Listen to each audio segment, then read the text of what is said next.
Hi, I'm Wes Hauser, and thank you for watching this video brought to you by the Fusion Studio at Adrenaline Wellness. Today I'm going to go over a couple of variations of the pull-up. And what we're going to do here is we have a bar, so a pull-up bar. So I'm going to start with an overhand grip, which is a typical grip, so I can go as wide or as close as I like, whatever feels comfortable to you. Okay, this is called a dead hang pull-up because you're lifting dead weight. And you're going to go ahead and lengthen out. You're going to pull up, chin over the bar, down slowly. Make sure the arms are fully extended and locked out at the bottom. And then up, breathing in, chin over the bar, and out, breathing down. You can do an underhand grip, which you usually, I found people feel most comfortable if they pull their hands in a little bit towards shoulder width, but you can still go as wide as you want. You can do an underhand one under over, whatever grip feels most comfortable for you. Now, if you can't pull your own weight, what you can do is what's called a jumping pull-up, and this is a modification, but don't be fooled, it's just as difficult. It can be just as difficult as a regular pull-up if you do enough repetitions. So I'm going to do it from the floor, and I've got a pretty good height here, so I'm barely getting any assistance here. And what I want to do is make sure, again, that my arms are completely locked out. I'm going to jump, head or chin over the bar, and jump.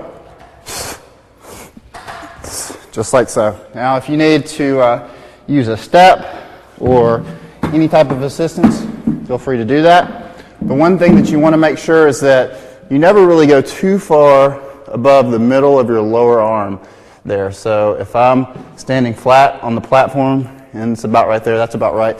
I don't really want to go any deeper than that. So that'll help me just a little bit, give me a little bit more jump. I want to make sure that I go fast on these, and when I lower myself very quickly because the eccentric action on that, or the lowering part, can get you really, really sore. So make sure that when you drop down, you drop quickly, and don't lower yourself very slowly if you're doing high repetitions. Thank you for watching Adrenaline Clinics at the Fusion Studio.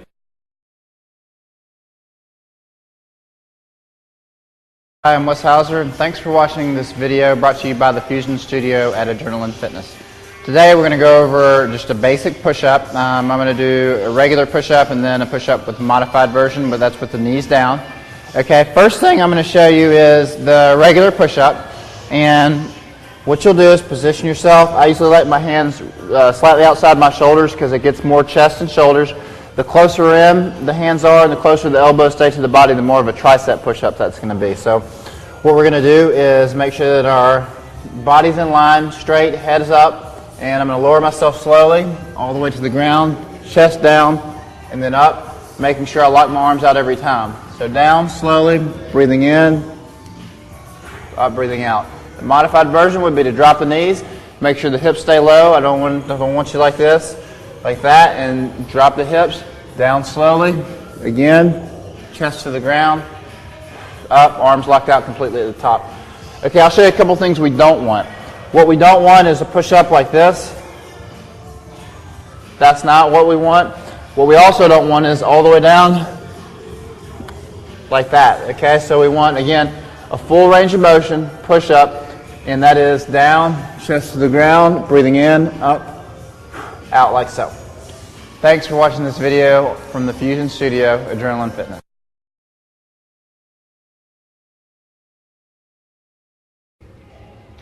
Hi, I'm Wes Hauser, and thank you for watching this video brought to you by the Fusion Studio at Adrenaline Fitness. Today I'm going to demonstrate a sit-up, and I'm going to show you a couple different ways you can do this. In the Fusion Studio, we use ab mats a lot, and this just gives us a little bit of protection on the back, and it also helps get a little bit more stretch on the abdominals and focus on the abs a little bit more. So first thing I'm going to show you is just a basic sit-up.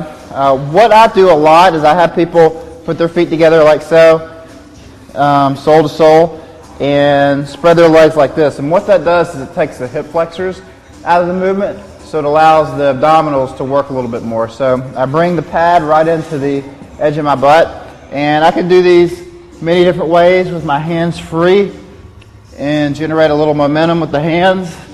I can do them with the hands here, which is a little bit easier. Hands straight, which is even easier than that. And the most difficult, because you have the least mechanical advantage, is hands behind the head, like so. and sitting up. And you can do them like this, no big deal. We do them like this sometimes too. And use a little bit of momentum to generate the movement up. And as long as you're going fast and hard, you will get a great workout, and the abdominals will get worked well. Just bending the feet and letting them out a little bit takes a lot of the hip flexors out of that. So, thanks again for watching this video from the Fusion Studio, Adrenaline.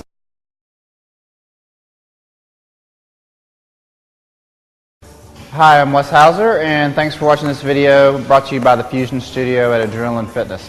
Today I'm going to demonstrate a bodyweight squat, and I am going to use a 14-inch Dynamex ball as my depth measure. So, I want to first position myself, feet shoulder width apart. I like them a little bit wider, and I want to make sure that my knees are tracking with the toes. So to do that, I have to put my feet slightly out, so I turn them out slightly. And as I go down, I usually raise my hands, and this is simply for balance for me. Some people can leave their hands by their side. Some people leave them behind their head, which makes it a little bit more difficult, however you want to do it. So there's a couple styles that you can do. First, I'll demonstrate just a regular bodyweight squat. Down, I touch my depth measure, and when I come up, I want to fully open the hips. This is open, this is closed. So I want to make sure I open the hips, squeeze the glutes, finish the movement every time. So down, touch, up, and open. Okay, a prisoner style squat, hands behind the head. This makes it a little bit more difficult. And you have to also maintain the neutral spine. Is down, which requires a little bit more flexibility there. Okay, one thing you want to make sure is that you maintain a neutral spine, but it doesn't necessarily have to be a vertical spine. So vertical would be like this, and to maintain that, that means your knees are going to be moving out in a weird direction, and also that your hips aren't going to be moving back. So you want to make sure that you stick your hips back, all the way back, just like you're sitting down in a chair. And that's it. Thanks for watching the bodyweight squat brought to you by Fusion Studio.